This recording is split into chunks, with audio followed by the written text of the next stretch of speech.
The time my innocent game night turned into me swallowing my best friend's CM. MF. No regrets. I had been friends with John since we were kids and we were always close. We had been talking about having a game night at his place for ages and finally decided to do it. It was a Saturday night and all of our friends had come over. We played video games, cards, and all sorts of board games. We were having a lot of fun, drinking and laughing a lot. As the night went on, I started to feel something strange growing inside me.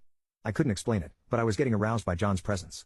I started to feel incredibly attracted to him and I could tell he was feeling the same way.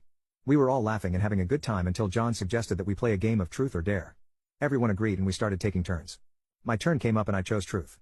John asked me if I had ever been with a guy and I said no. I was lying but I didn't want to seem like a WHRE.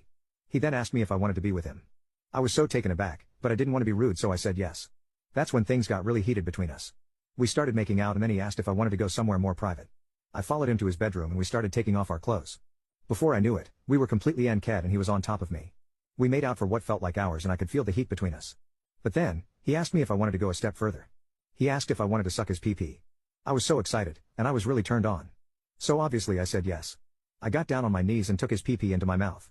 I sucked it for what felt like forever and then he started to get really close. I started to get scared, but he told me to keep going. So I did. I felt his pee-pee throbbing in my mouth and then he came. I was so shocked, but at the same time, I felt a strange sense of pleasure as my mouth was filled with him warm CM. I swallowed his CM and then he told me to go back to the living room. I walked back into the living room and everyone was staring at me. I was so embarrassed and wanted the ground to swallow me up. I quickly said goodbye to everyone and went home. That night was one of the most embarrassing and exciting moments of my life. I had never expected that a simple game of truth or dare would turn into something like that. I still think about it sometimes and I have to admit, it felt really good.